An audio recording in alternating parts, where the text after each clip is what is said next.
Om Ajnanatimirandasya Jnananjanishalaakaya Chakshurunmilitam Yena Tasmai Shri Gurave Namaha Nama Om Vishnupadaya Krishna Presthaya Bhutale Srimate Bhaktivedanta Swamin Nitinamine Namaste Saraswate Deve Gauravani Pracharine Nirvishesha Shunyavadi Paschatya Deshatarine Jai Shri Krishna Chaitanya Prabhu Nityananda Shri Advaita Gadadhara Srivasadi Gaura Bhakta Vrinda Hare Krishna Krishna Krishna Hare Hare Hare Rama Rama Rama Hare Hare Om Namo Bhagavate Vasudevaya Narayanam Namaskritya Naram Chaiva Narottamam Devim Saraswatim Vyasam Tato Jayam Mudirayet. In this session we will be discussing from the 19th verse of the 18th chapter of the first canto Srimad Bhagavatam.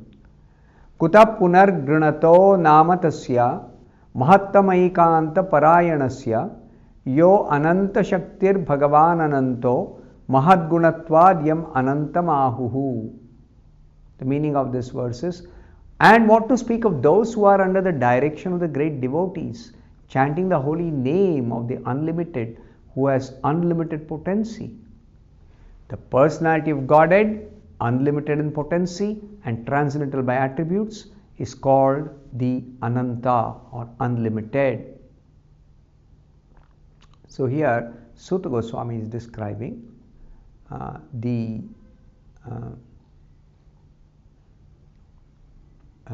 potency of chanting the holy name of the unlimited Lord. What is that potency? It completely purifies all contamination and elevates them directly to the transcendental platform to become pure devotees. So in the purport, Prabhupada says, the Dvija Bandhu, or the less intelligent, uncultured men born of higher caste, put forward many arguments against the lower caste men becoming Brahmanas in this life. They argue that birth in a family of Shudras or less than Shudras is made possible by one's previous sinful acts, and that one therefore has to complete the terms of disadvantages due to lower birth. What does it mean? If somebody is taking birth in a Shudra family, that is because of their past sinful activities or past life, karma. So there is a basis for somebody to take birth in a Shudra family and somebody else to take birth in a Brahmana family. Yes, agreed. There is a definite basis for such birth to happen. It is not accidental, it's not blind, no. The argument by those born in Brahmin families, they say that if somebody has taken such a birth, they have to complete the life in that body that they have acquired, and only in the next birth, if they take birth in a Brahmana family, then they may be accepted as a Brahmana. Not before that. But here something else is told. So Prabhupada says, to answer these false logicians, Srimad Bhagavatam asserts that one who chants the holy name of the Lord under direction of a pure devotee can at once get free from the disadvantages due to a lower caste birth. Even though we may admit that somebody born in a low class family due to their past misdeeds or past karma, still when they chant the holy name of the Supreme Lord under the direction of a pure devotee, they become free from all such material contamination due to the low birth. It completely purifies them.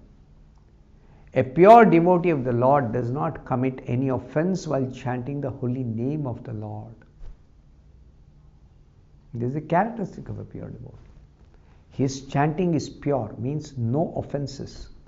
What is the meaning of offense? Offense is um, like blaspheming devotees who are dedicated their life for preaching Krishna consciousness. That's an offense against the holy name. Or criticizing or minimizing the value of Vedic literature. This is also an offense against the holy name. Like that. There are different offenses to be considered while chanting Hare Krishna. And if somebody while chanting does not commit any offense, such a person is actually a pure devotee of the Lord. So, Prabhupada says there are 10 different offenses in the chanting of the holy name of the Lord. This is an elaborate subject, but separately we can discuss what are the 10 offenses and how to avoid them. There are 10 different offenses mentioned in the Padma Purana. To chant the holy name under the direction of a pure devotee is offenseless chanting. See how to avoid offenses? When anyone tries to chant the Hare Krishna mantra under the direction of a pure devotee, simply by following the instructions of a pure devotee and chanting under his direction, once chanting becomes pure, once chanting becomes offenseless. Offenseless chanting of the holy name of the Lord is transcendental, and therefore such chanting can at once purify a person from effects of all kinds of previous sins. The sins get washed away. The residual sinful reactions are washed away, no matter how much it may be. That's the special thing about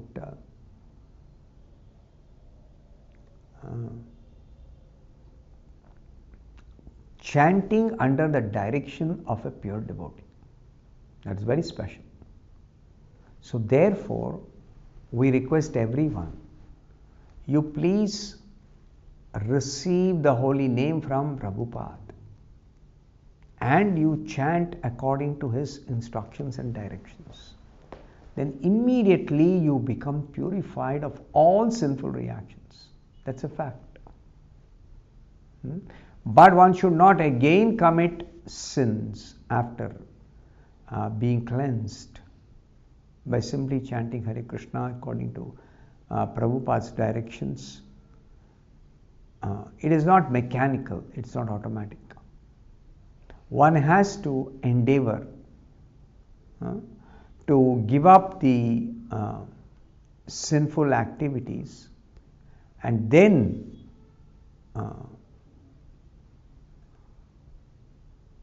chant the Hare Krishna mantra under proper guidance and direction. Then one can derive the highest benefit. The offenseless chanting indicates that one has fully understood the transcendental nature of the holy name and has thus surrendered unto the Lord. How does all this work? That's what Prabhupada is explaining here. Offenseless chanting means the person who is chanting in that way has fully understood the transcendental nature of the holy name. The holy name, when uttered by any person, simply by vibrating the tongue, Hare Krishna, then it's no ordinary sound vibration. It is actually a transcendental sound. But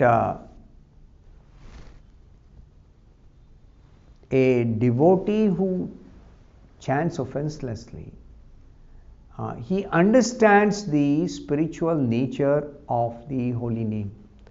And what does he do consequently? He surrenders completely to the Supreme Lord. So there's a big transformation happening. If somebody chants the Hare Krishna mantra under superior guidance,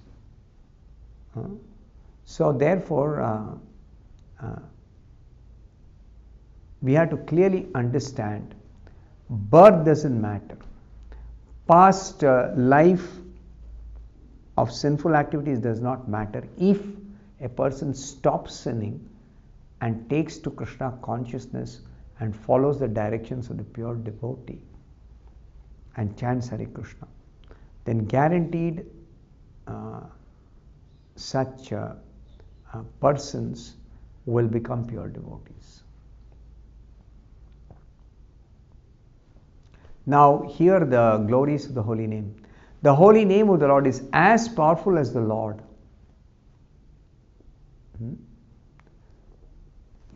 It looks like a very simple sound, Hare Krishna, 2 syllables.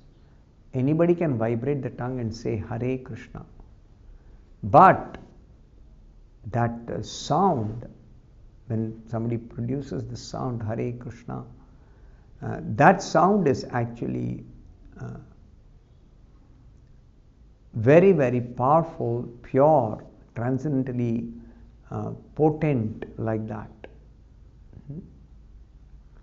So Prabhupada says the Lord is all powerful personality of Godhead, and He has innumerable names which are all non-different from Him and are equally powerful also. Because the Lord is absolute, there is no difference between His personal names. So Lord's names are according to His activities. Lord's names are according to His qualities, according to His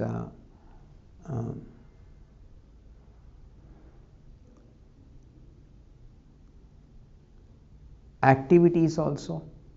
So this way, He has so many names, unlimited names, because activities are unlimited, qualities are unlimited.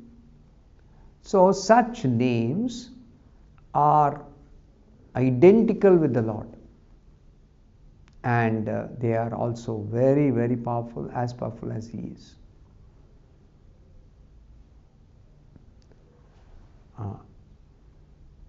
So therefore, Prabhupada says, in the last word of the Bhagavad Gita, the Lord asserts that one who surrenders fully unto Him is protected from all sins by the grace of the Lord.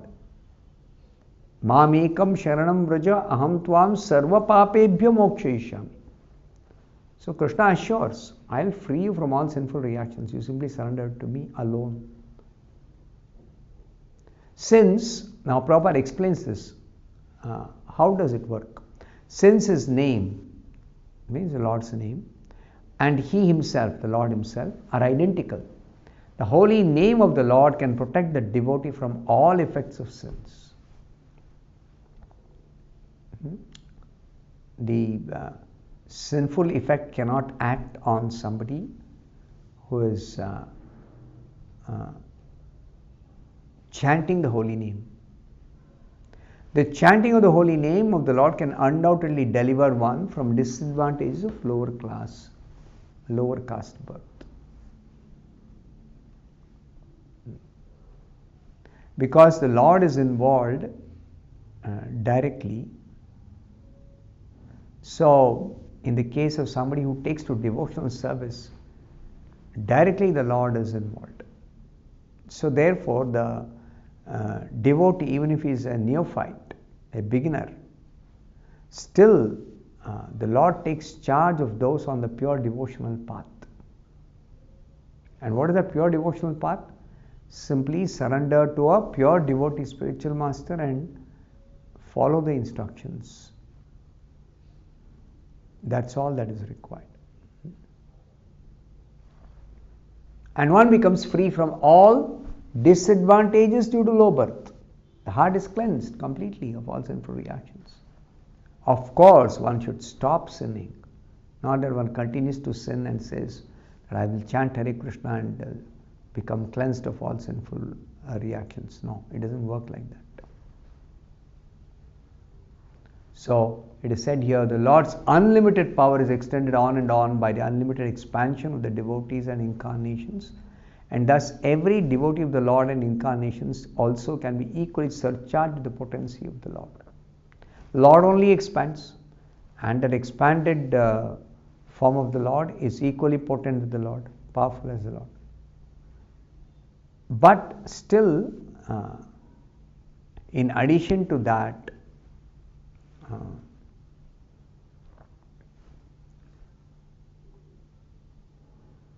one should actually